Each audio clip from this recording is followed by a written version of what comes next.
സങ്കീർത്തനങ്ങൾ 40 അധ്യായം 1 മുതൽ 17 വരെയുള്ള വാക്യങ്ങൾ. ഞാൻ ക്ഷമാപൂർവം കർത്താവിനെ കാത്തിരുന്നു. അവിടുന്ന് ചെവി ചായച്ച് എൻ്റെ നിലവിളി കേട്ടു.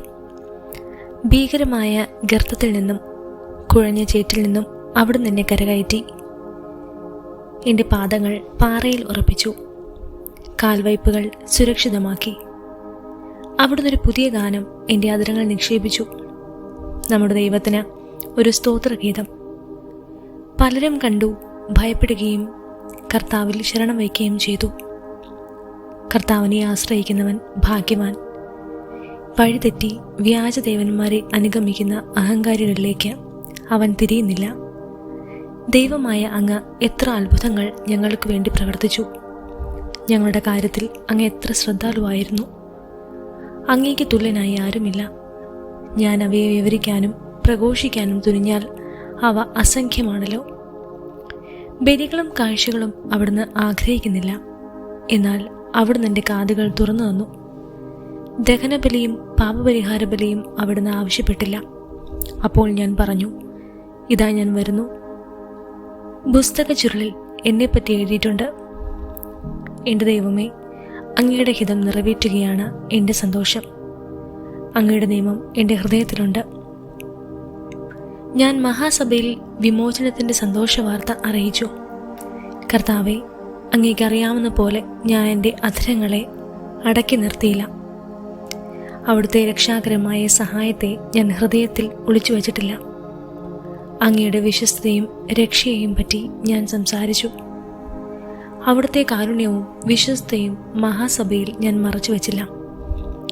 കർത്താവെ, അങ്ങയുടെ കാരുണ്യം എന്നിൽ നിന്ന് പിൻവലിക്കരുതേ. അവിടുത്തെ സ്നേഹവും വിശ്വസ്തതയും എന്നെ സംരക്ഷിക്കട്ടെ. എണ്ണമറ്റ അനർത്ഥങ്ങൾ എന്നെ ചുറ്റിയിരിക്കുന്നു. എൻ്റെ കാഴ്ച നഷ്ടപ്പെടത്തക്ക വിധം എൻ്റെ ദുഷ്കൃത്യങ്ങൾ എന്നെ പൊതിഞ്ഞു. അവ എൻ്റെ തലമുടി ഇഴയേക്കാൾ അധികമാണ്. എനിക്ക് ധൈര്യം നഷ്ടപ്പെടുന്നു. കർത്താവെ, എന്നെ മോചിക്കാൻ കനിവുണ്ടാകണമേ.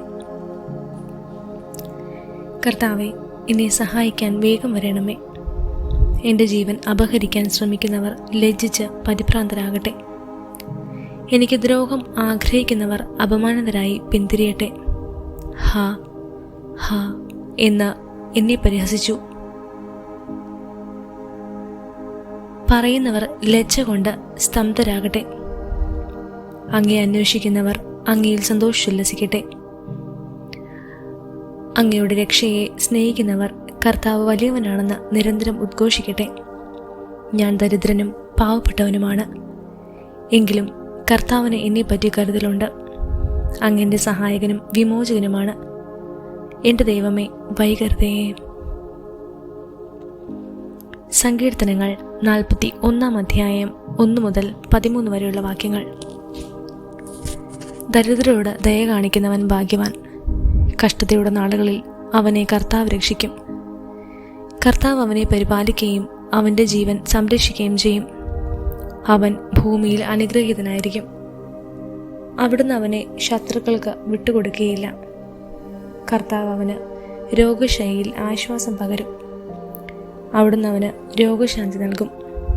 ഞാൻ പറഞ്ഞു, കർത്താവെ, എന്നോട് കൃപ തോന്നണമേ, എന്നെ സുഖപ്പെടുത്തണമേ.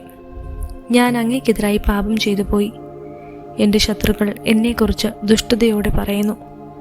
അവൻ എപ്പോൾ മരിക്കും? അവൻ്റെ നാമം എപ്പോൾ ഇല്ലാതാകും? എന്നെ കാണാൻ വരുന്നവൻ ഉള്ള വാക്കുകൾ പറയുന്നു, എന്നാൽ ഹൃദയത്തിൽ തിന്മ നിരൂപിക്കുന്നു.